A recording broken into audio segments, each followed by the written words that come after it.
Outlaws, I don't really ever cover Star Wars on this channel, but I wanted to take a little break from Buhurt and giant sword stuff. I mean, I like giant swords. Buhurt's okay.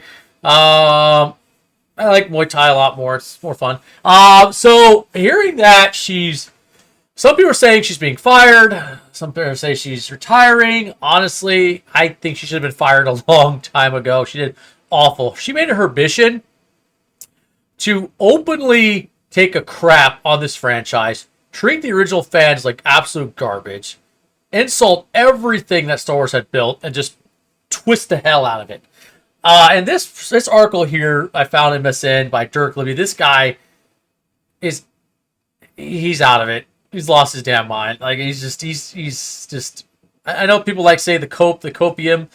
He's delusional or he's shilling. Okay. All right. So here's what his article says. It says a lot of Star Wars fans will be happy. Yes, as they should be. If Lucasfilm rumors are true, but I couldn't be less excited.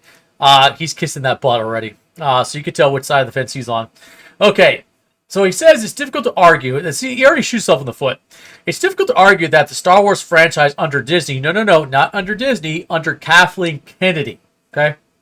Now, Bob Iger definitely has a lot to blame because he's also just destroyed a lot of Disney franchises. There's no denying that. Like, they've also made some really bad and greedy decisions. Like during the COVID lockdowns, they were going to still try to charge the seasonal pass holders even though they couldn't go to the park. Like, yeah, that's one of those ones I covered too. I don't blame Disney. I blame the people steering the ship. Okay, the sequel trilogy was met with mixed reviews. No, it's met very, very angry reviews, and then quite a few shills. And then some people they just liked it. They did. They liked it. They liked their Raylos. Whatever.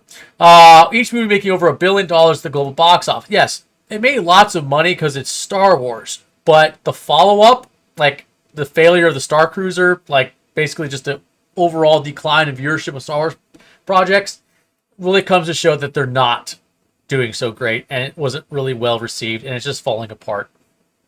He again tries another little shield tactic. The Force Awakens is still the highest grossing domestic movie ever. Okay, it's like Avatar. Avatar, if you really look at the movie, is just trash. It's not good.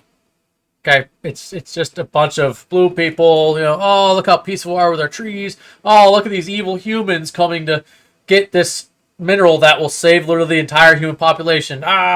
Kill them. Whatever. And I think what was the name of the mineral? Oh yeah, unobtainium.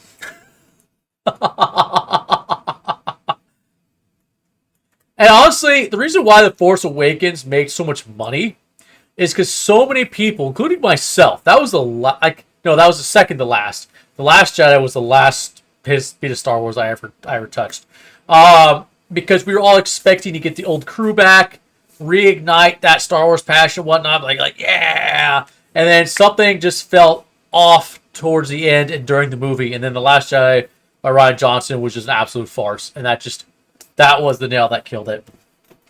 So what he's saying here is that Kathleen Kennedy may be leaving Lucasfilms. It's all over the internet right now. A new report from POC, I don't know what it is, I don't care, claims that Kathleen Kennedy has told people with her inner circle that she plans to leave Lucasfilm in this year. No public statement has been made. Of course not. Suspicion is still a rumor, but plot claims to have multiple sources confirming the departure. From what I remember seeing, that she is 72 years old. I don't think that really stops people from working in Hollywood. I think that means they have less casting roles, but when it comes to directing, producing, executive producing, I don't really think that holds people back that much. I mean, that's a lot of work. Don't get me wrong. Producing is a lot of work, especially when you're basically just taking a crap on your fan base. This guy goes on to talk about Star Wars, but also they have failed to materialize. Yeah, because you're destroying the franchise. You alienated your core fan base. Hi, I see you. And you just treated us like trash. You squeezed out Darth Vader cameos to get people to watch your failed films or your uninteresting TV shows. I think you guys did a great job. Well, for what I heard, because I didn't watch it, you guys did a great job with first season Mandalorian, but after that, it just wasn't good. Again, Galaxy's Edge is at best. It's like a weird little arcade thing. And then Star Cruiser just absolutely fell on its face when Kathleen Kennedy turned herself into a self-insert captain of this make-believe starship. Yeah. This guy then goes on to talk trash, saying people are just harassing women, blah, blah, blah. It's like, no one was harassing women. You've had some trolls here and there. Like, welcome to the internet. Trolls are trolls. Just move on. Majority of people didn't care. Majority of people loved Leia. Majority of people loved was Mon Mothma. Remember her? Mara Jade. Mara Jade. Mara Jade. Remember her? The one you left behind when you kicked the expanded universe out to the curb? Yeah. Expanded universe that literally all you had to do was everything's right there. You just had to copy and paste that. My God, the billions you guys would have made. Maybe even the tens of billions. Who knows? But you guys are like, nah, we're just going to take a crap on it. We hate this. Marxist deconstructionism, all that crap. So, yeah. Kathleen Kennedy leaving Lucasfilm may make Star Wars... No. You guys are already failing hard. She made Star Wars boring. She made Star Wars political. She just absolute garbage. Oh, my God. Yeah, Alkalite, failure, Skeleton Crew. I heard Skeleton Crew is actually kind of interesting. But also just didn't get the viewers because people are like, oh, I'm tired of this freaking Kathleen Kennedy Star Wars. So, I think...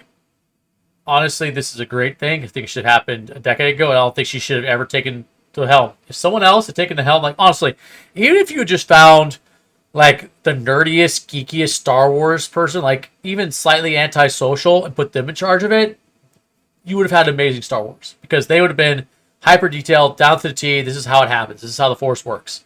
That's not how the Force works. Thanks, Harrison Ford.